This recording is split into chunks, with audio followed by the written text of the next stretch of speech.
श्रीरामपूरमध्ये मोठी कारवाई, नशेचे इंजेक्शन विकणारी तरुणी पोलिसांच्या जाळ्यात।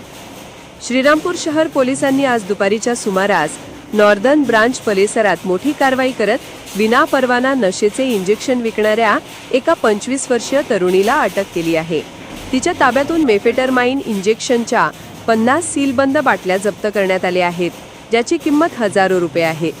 पोलीस निरीक्षक नितीन देशमुख यांना मिळालेल्या गुप्त माहितीनुसार शिल्पा शेळके नामक ही तरुणी ज्युपिटर गाडीवरून नशेच्या इंजेक्शनचा पुरवठा करत होती।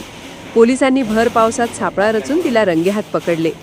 आरोपी तरुणी विरोधात श्रीरामपूर शहर पोलीस ठाण्यात भारतीय न्याय संहिता कलम 123, 125, 278 अन्वये गुन्हा दाखल करण्यात आला आहे।